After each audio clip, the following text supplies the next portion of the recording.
आप सभी लोगों का स्वागत है फिर से एक बार लॉन्ग ट्रिक जोन में। आशा करता हूँ सभी लोग सही सलामत होंगे। तो चलिए शुरू करते हैं आज का वीडियो। जहाँ पे दूसरा टी20 मुकाबला था बांग्लादेश और वेस्ट इंडीज के बीच, और वहाँ पे निर्णायक मुकाबला था, क्योंकि वहाँ पे इस सीरीज में बने रहने के लिए बांग्लादेश को ये टी20 मैच जीतना था, जबकि वेस्ट इंडीज के लिए एक सुनहरा मौका था ये मैच जीते और सीरीज अपने नाम करे, जैसे कि ओडीआई सीरीज बांग्लादेश ने अपने नाम किया था। तो कहीं ना कहीं तीनों ही टी20 मैच चट्टग्राम में यह मुकाबला खेले जाने वाले थे, और चट्टग्राम का पिच जबरदस्त था, माहौल जबरदस्त था, क्राउड फुल पैक थे। तो अच्छा खासा माहौल बना हुआ था, पिच भी जबरदस्त, बल्लेबाजों के लिए भी अनुकूल था और गेंदबाजों के लिए भी थोड़ा बहुत मदद था। और ऐसे पिचेस टी20 मैचेस में अमूमन कम देखने को मिलते हैं, और जो कि अच्छा खासा लगा इस मैच में भी। टॉस जीता वेस्ट इंडीज फिर से एक और बार बल्लेबाजी करने का फैसला, और फैसला अच्छा खासा बखूबी उस फैसले का जो इस्तेमाल करना था, जो फायदा उठाना था, वहाँ पे कप्तान और एलिक एथेनाज़े ने पूरी तरीके से उस चीज़ का फायदा उठाया। हालांकि पहला विकेट पहले ही रन पे चल गए थे, एक एजेस का ही चला था, वहाँ पे कैच छूटा था कीपर द्वारा। फिर एक और कैच छूटा था, मिड ऑफ के हाथों कैच दे बैठे थे, वो थे ब्रेंडन किंग। एक ही रन बनाकर चलते बनते हैं और कुछ खास नहीं। और उसके बाद जब एलिक एथेनाज़े और कप्तान शही होप के बीच जो पार्टनरशिप पनपता है, जहाँ पे चाहे तेज गेंदबाज तस्किन अहमद हो, चाहे मुस्तफिजुर हो, चाहे तंजीम सकीब हो, रिशाद हुसैन, नसूम अहमद, सभी गेंदबाजों के ऊपर प्रहार करते हुए नजर आए, चौके और छक्कों की बौछार किए। वहां पे छक्कों से विकेट गिरने के बाद और भी ज्यादा तगड़ा बल्लेबाजी करने को देखे। वहां पे अली अथनाज़े ने शुरुआत किया छक्के लगाने का, और उसके बाद शही होप एक अली अथनाज़े लगाते हैं तो दूसरी तरफ से शही होप, चाहे स्पिनर्स हो चाहे तेज गेंदबाज हो, 13-13, 12-12 रन ओवर्स, अच्छी खासी पिटाई हुआ। नसूम अहमद की बात करें, मुस्तफिजुर अहमद मुस्तफिजुर रहमान जहां पे शुरुआती क्षण की बात करें, पावर प्ले में 50 रन सिर्फ एक ही विकेट थे, तो वहां पे विकेट चटकाना कहीं ना कहीं वहां पे मुश्किलात हो चुका था। रिशाद हुसैन आए थे, वहां पे छक्का शही होप ने लगाया, दूसरी तरफ से अली तनाज़ा मिड विकेट स्कल के ऊपर कहीं ना कहीं वहां पे टारगेट करते हुए नजर आए, ज्यादा से ज्यादा छक्के वहां पे लगाते हुए नजर आए लॉन्ग ऑन की तरफ। तो लेग साइड में ही ज्यादा से ज्यादा छक्का लगाया और लगातार कुछ ओवर्स में छक्के आते चले गए। तो 11वें ओवर तक देखे तो 106 रन थे। ऐसा लग रहा था कि 180 85 तक पहुंच सकते थे, जैसे कि अगर यही बल्लेबाजी चलता रहा तो। 12वें ओवर में आते हैं नासूम अहमद, और कहीं ना कहीं दोनों ही बल्लेबाज अर्शद के पारी पूरा कर दिए, जहाँ पे अली का तनाज़ 52 रन बनाते हैं और वही वो के कप्तान 55 रन। और दोनों ही, एक 33 गेंदों में अली का तनाज़ तो 36 गेंदों में शही होप, दोनों ने ही 3-3 छक्के लगाते हैं। तो अच्छा खासा स्ट्राइक रेट से बल्लेबाजी करते हैं। वेस्ट इंडीज जहाँ पे शुरुआत किया था, उसके बाद जो तब्दील किया, बड़े स्कोर जो नींव रखने की जरूरत है, जो पार्टनरशिप की जरूरत थी, वहां पे पूरी तरीके से बखूबी अपना रोल निभाया और वहां पे फायदा उठाया। लेकिन नसूम अहमद आते हैं, एलिक अथनाज़ वही छक्के मारने के फिर आप में मिड विकेट के हाथों कैच दे बैठते।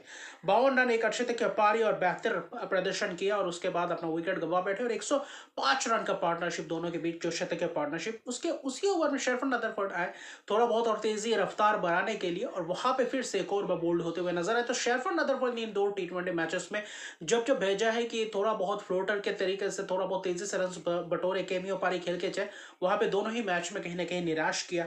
फिर रोबिन पॉवेल आते हैं दूसरे अगले ही ओवर में, मुस्तफिजुर रहमान आते हैं, पॉइंट में जबरदस्त कैच शमीम हुसैन द्वारा, और वहां पे कप्तान का विकेट जाता है। तो वहां पे अली का तनाज़े और कप्तान का विकेट जब लगातार जाता है, तो वहां पे थोड़ा बहुत हड़बड़ाहट में दिखते हैं, वहां पर थोड़ा बहुत पारी लड़खड़ाई हुई थी, और वहां पे मिडिल ऑर्डर बल्लेबाज भी कुछ खास साथ नहीं दे पा रहे थे। रॉबिन पॉवेल आते हैं, रिशाद हुसैन चलता करते, रिशाद हुसैन वहां पे दो जबरदस्त विकेट चटकाते हुए नजर आते। वहां पे नसूम अहमद को भी एक हैट्रिक का मौका था, फिर किया रिसर्च, तो 3-4 ओवर के दौरान वहां पे 5 विकेट गिर जाते और वही कहीं ना कहीं धचका सा लग जाता है वेस्ट इंडीज को।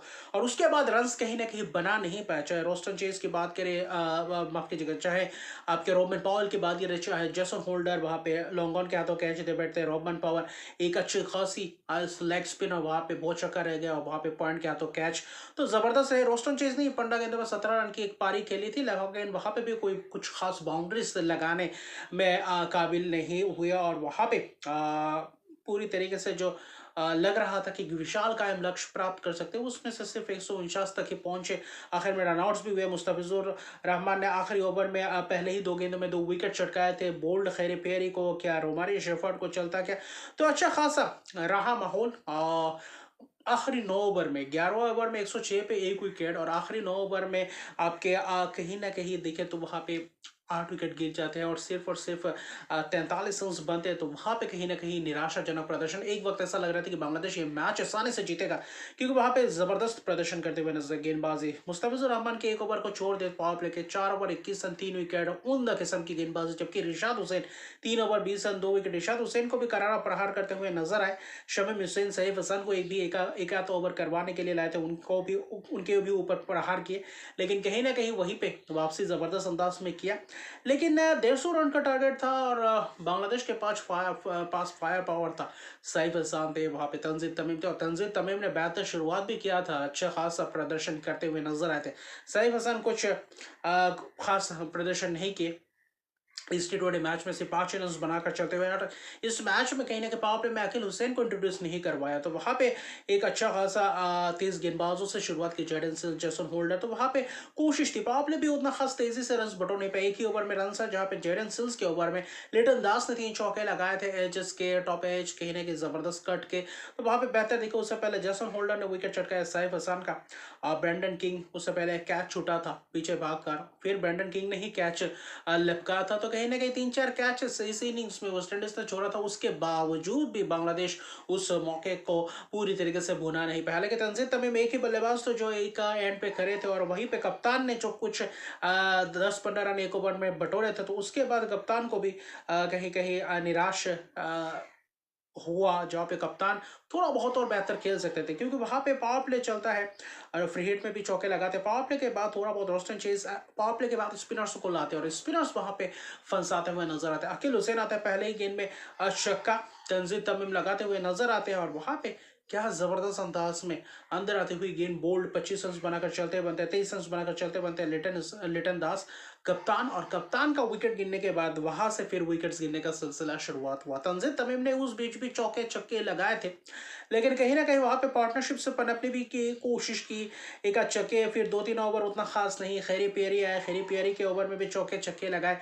तौहीद हीरोइन ने कोशिश की, लेकिन तौहीद हीरोइन फिर से असफल रहे, क्योंकि वहां पे रोमारियो शेफर्ड के ओवर में वहां पे स्कैले के हाथों कैच थे, बट उसके पहले भी 2-3 कैचेस टूटे हुए थे, वहां पे आपके लिटन दास का भी कैच छूटा था, तो कुछ बहुत सारे मौके मिले थे बांग्लादेश को, इस मौके को भूना नहीं पाया। वहां पे वेस्ट इंडीज जैसे टीम टी20 में तगड़ा परफॉर्मेंस करते हुए नजर आती है। हाल ही में भले ही नेपाल के खिलाफ हारे हो, लेकिन इस टीम में वो मादा है, और वो जो पिच जो जहाँ पे खेला जा रहा है वहां पे जबरदस्त सुटेबल दिख रहा है। मीरपुर से तो बेहतर ही दिख रहा है, जहाँ पे इवन स्टीवन वाला मुकाबला देखने को मिला, टक्कर वाला मुकाबला देखने को मिला। जकीर अली आते हैं, जकीर अली कोशिश करते हैं, एक चौके लगाते हैं, लेकिन तंजीद तमीम जब तक थे थोड़ा बहुत लग रहा था कि अच्छा खासा माहौल बना हुआ है, क्योंकि 17वें ओवर तक 117 पे कहीं ना कहीं आपके 3 ही विकेट थे, और तो वहां पे था 3 ओवर में 33 रन चाहिए थे। ऐसा लग रहा था कि मुकाबला पूरी तरीके से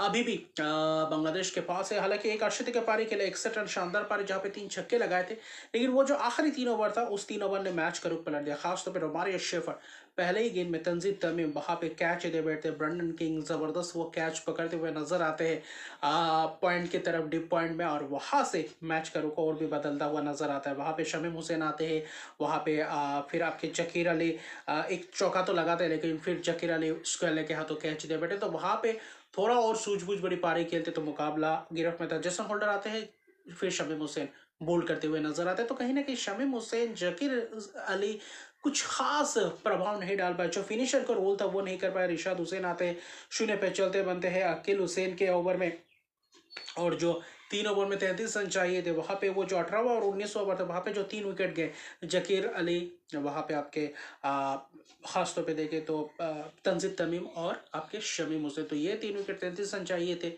तो वहां पे बस जो थोड़ा बहुत मौका था बांग्लादेश के पास वो भी गवा बैठे।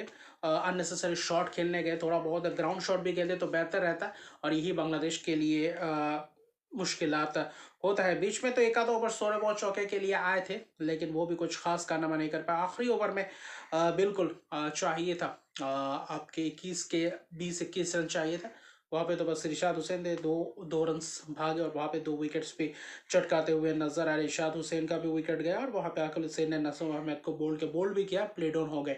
तो कुल मिलाकर अकील हुसैन जबरदस्त पावर प्ले के बाद भी आकर वही इंपैक्ट डालते हुए जो पावर प्ले में कारनामा करते हुए 4 ओवर 22 रन 3 विकेट, और फिर Romario Shepherd 4 over 29 run 3 wicket. वो जो 18वां ओवर किया था रोमारियो शेफर ने, जहाँ पे चौके लिए और कहीं ना कहीं तंजीम तमीम को विकेट चटकाया, वही कहीं ना कहीं मैं कहूँगा वहाँ से मैच फिर से वापसी किया वेस्ट इंडीज ने। फिर भी देखें तो जो शुरुआती क्षण में हुआ मिडिल ओवर्स में, वहाँ पे जहाँ पे मौका था बांग्लादेश के गेंदबाजों ने वही 11वें ओवर के बाद तो वापसी करवा दिया था आपके टीम को, जहाँ पे 106 पे पहला विकेट था, 149 तक पहुंचा था, तो उतना खास रन बड़े स्कोर बनाने नहीं दिए, लेकिन फिर भी आप इस लक्ष्य को प्राप्त करने में कामयाब नहीं हो पाए और 135 ही रन से बने 8 विकेट गए और कहीं ना कहीं 14 रन की एक जबरदस्त जीत वेस्ट इंडीज का, और इसी के साथ 2-0 से ये सीरीज अपने नाम कर जाती है। आखिरी टी20 मैच, क्या वहां पे बांग्लादेश अच्छी तरीके से वापसी कर पाएंगे या फिर वेस्ट इंडीज आखिर में जाते जाते ये सीरीज को व्हाइट वॉश में समाप्त करके जाएंगे, यहाँ पे निगाहें रहेंगे। तो बांग्लादेश के लिए दिक्कत है टी20 में, ओडीआई में भी दिखा, अगर वह पिच नहीं होता तो शायद वेस्ट इंडीज ऐसे पिचेस में वहाँ पे भी टक्कर दे जाते बांग्लादेश के लिए। तो कहीं ना कहीं वहाँ पे सोच विचार करना पड़ेगा, कुछ डोमेस्टिक सर्किट से खिलाड़ी को लाना पड़ेगा, कुछ एक्सपीरियंस खिलाड़ी को लाना पड़ेगा, ताकि थोड़ा बहुत बैलेंस बने रहे। और यही है बात, और 2-0 से ज़बरदस्त लीड ले चुके वेस्ट इंडीज़। तो ज़बरदस्त ये मुकाबले देखने को मिले। तो अभी के लिए इतने रखते मेरे चैनल को सब्सक्राइब नहीं किया तो मेरे चैनल को सब्सक्राइब कर दीजिए, लाइक कमेंट जरूर कीजिए। तब तक के लिए गुड बाय।